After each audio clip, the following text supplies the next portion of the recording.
doubt about it, the Bice family has a lot of impressive machines on their place in Texas, but none means as much or has been in the family as long as this 1930 Hart-Parr 1836.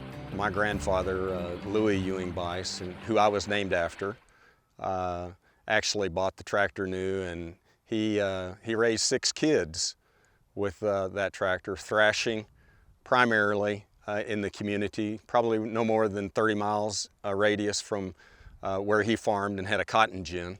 So it's a special tractor. I tell people quite frequently it's probably the least valuable tractor, but the most valuable tractor in our collection. My great-grandfather bought that brand new in 1930 and had it shipped down to Speegleville, Texas, which is maybe 10 miles from here. And he owned a cotton gin and did a little bit of custom farming.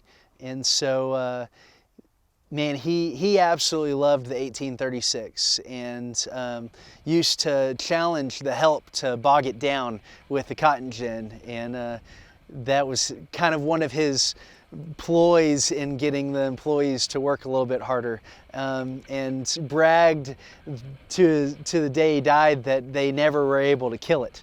I give my dad credit for salvaging that tractor because it could have very easily been bought during the scrap drives for World War II, but he was able to resist the temptation of any offers that he had gotten over the years and kept it as a real legacy of his dad.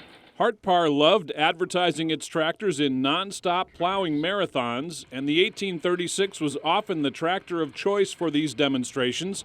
That's because its 2-cylinder horizontal engine offered enough power to pull a 4-bottom plow or operate a 30-inch threshing machine.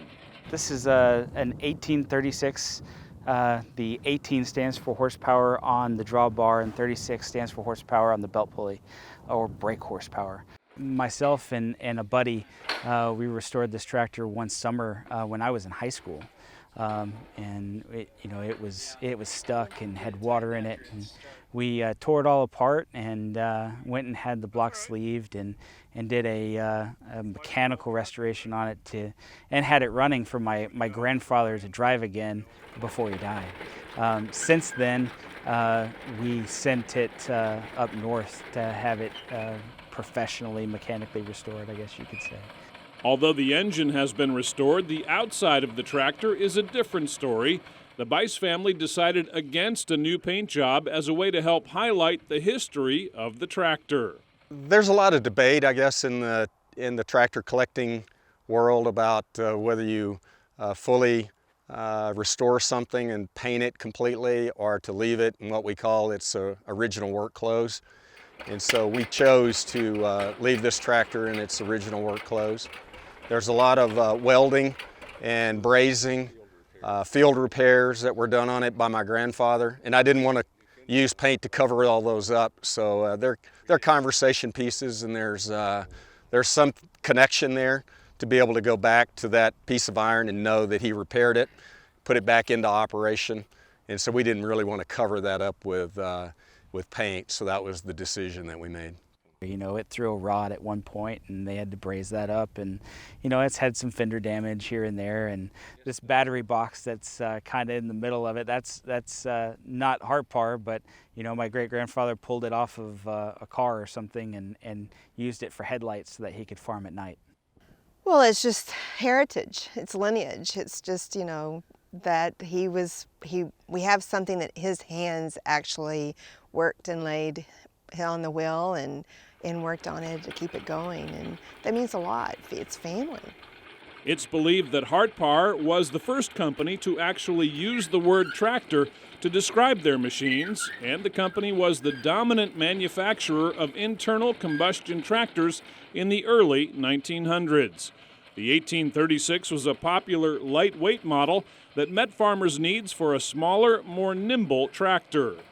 One of the things that Hart-Parr did really well as far as being able to see the future of the tractor industry is they were one of the first to really bring down the weight and increase the horsepower. It made it a lot easier for the farmers to be able to get the crop in more efficiently, and also just the maintenance of a lighter tractor, and being able to ship it and put it on the back of a truck or on a trailer. Back in the day, you know, that was not something that was able to happen previous to this type of tractor.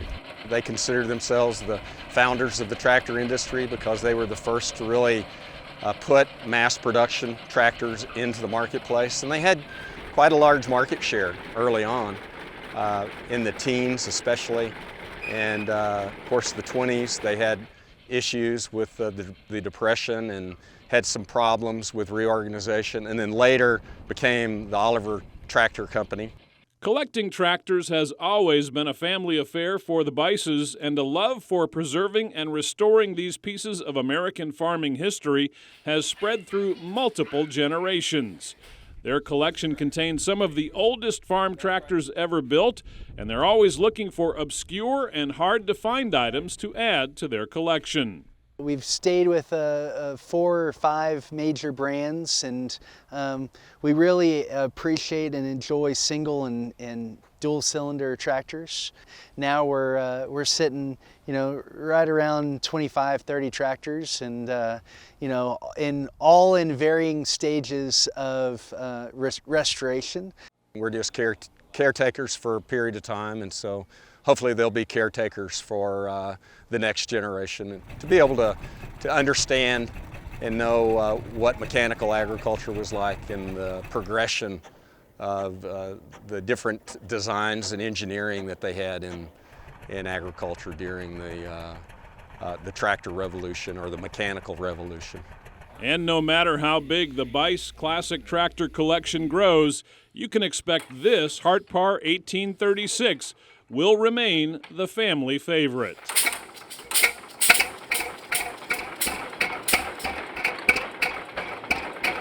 It's a transfer of a legacy, really, and I really feel fortunate that I'd have 2 sons and now 3 grandkids, and another one on the way that are going to extend the legacy. So we're excited. As long as I'm here, the Hart-Parr will stay in the Bice family, and you know, with my kids already in love with this stuff, I have no doubt that it'll hang around at least for a couple more generations.